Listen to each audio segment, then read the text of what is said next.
ఈ సాంఘిక శాస్త్రం అనేది అన్ని విషయాలని అంటే భౌగోళిక శాస్త్రం, అర్థశాస్త్రం, చరిత్ర, తర్వాత పౌరశాస్త్రము, అన్ని విషయాలని కలుపుకొని మనము సాంఘిక శాస్త్రంగా నిర్వహించుకుంటున్నాం.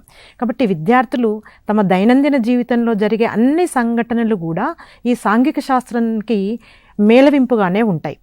మనం దేన్ని ఒకదాన్ని సపరేట్గా చేసి చూడలేమన్నమాట.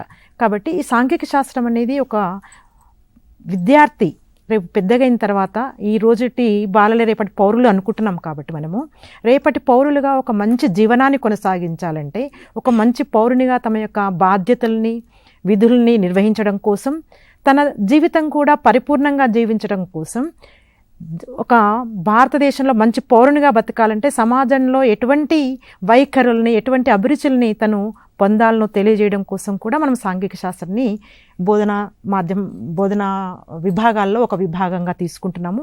కాబట్టి ఈ సాంఘిక శాస్త్రాన్ని పిల్లలు కూడా చక్కగా దాంట్లో ఉన్నటువంటి అంశాలన్నీ కూడా వాళ్ళు నేర్చుకున్నట్లయితే, దాన్ని అవలంబించుకున్నట్లయితే సమాజంలో మంచి వ్యక్తిగా నిలబడగలుగుతాడు. తనే కాకుండా తన తోటి పౌరుల పట్ల కూడా మంచి అభిప్రాయాన్ని కలిగి ఉండి భారతదేశ భవిష్యత్తు పట్ల, ప్రపంచంలోని అన్ని విషయాల పట్ల ఒక అవగాహన కలిగి ఉండి సర్వతోముఖాభివృద్ధిగా మనగలుగుతాడు.